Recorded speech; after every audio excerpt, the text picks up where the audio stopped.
নমস্কার, আঙ্কাশা অঙ্কিত jobs update চ্যানেলের পক্ষ থেকে আপনাদের জানাই সকলকে স্বাগত।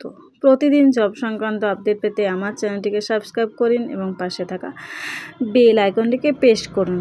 আবারও নিয়ে চলে এসেছি টেটের ফল প্রকাশ, অর্থাৎ 2023 সালের 24শে ডিসেম্বর যে টেট পরীক্ষা হয়েছিল তার সব কিছু, টেটের যে সার্টিফিকেট দেওয়া ছিল সেটার ব্যাপারে সব কিছু নিয়োগ সংক্রান্ত আবারও আমি ভিডিওটি, তাই দয়া করে স্কিপ না করে শেষ পর্যন্ত শুনতে থাকুন এবং যারা সাবস্ক্রাইব করুন দয়া করে সাবস্ক্রাইব করে রাখুন পরবর্তীতে ভিডিও পাওয়ার জন্য।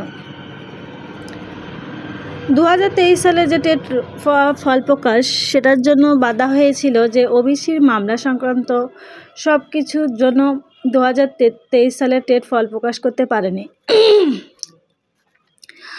আর যে কারণের ফল প্রকাশের জটিলের সম্মুখীন হয়েছিল যে হাইকোর্ট, প্রাথমিক শিক্ষা পর্ষদের হাইকোর্ট আইনজীবী 2023 সালে টেটের এই ফল প্রকাশ নিয়ে কলকাতা হাইকোর্টে একটি মামলা দায়ের করেন। কিন্তু এই মামলায় আইনজীবী সুদীপ্ত দাশগুপ্ত দাবি ফল প্রকাশ না হলে টেট পরীক্ষা নিতে দেরি হবে এবং এই 2023 সালের 24শে ডিসেম্বরের টেটের রেজাল্ট বের করতে পারবে না। তবুও এনসিটির গাইডলাইন অনুযায়ী প্রত্যেক বছরই প্রাথমিক শিক্ষক নিয়োগের জন্য টেট অনুষ্ঠিত হবে। সেই ফলাফলের ওপর ভিত্তি করে যে কোনো রাজ্যে শিক্ষক নিয়োগ প্রক্রিয়া অংশ নেওয়া হয়, কিন্তু ওই বছর ফল প্রকাশ হয় না, হয় সময়ের কারণ বিভিন্ন রকমের সমস্যা জটিলতার জন্য ফল প্রকাশ করতে বাধা হয়ে দাঁড়ায়। যেহেতু বর্তমানে ওবিসির নিয়ে সম্মুখীন, ওবিসিতে শংসাপত্র বাতিল, সেই জন্য 2023 সালে আইনজীবীরা 2023 সালের টেটের ফল প্রকাশ করতে এখন অবধি পারেনি। রাজ্যের সুপ্রিম কোর্টের মামলা করলে কোনো স্থগিতাদেশ দেয়নি শীর্ষ আদালত। সেই জটিলতার কারণে এখন অবধি ফল প্রকাশ হচ্ছে না। তবে এখন রাজ্যের শীর্ষ আদালতের বিচারপতি বিশ্বজিৎ বসু বলেছেন যে পর্ষদের 3 সপ্তাহের মধ্যেই হলফনামা তলব করবেন।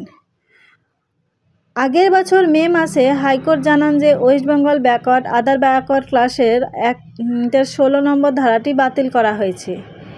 এই ধারার মাধ্যমে পরবর্তীতে ওবিসি কমিশনের অনুমোদন ছাড়াই মোট 37টি সম্প্রদায়কে ওবিসি স্বীকৃতি দেওয়া হয়েছিল।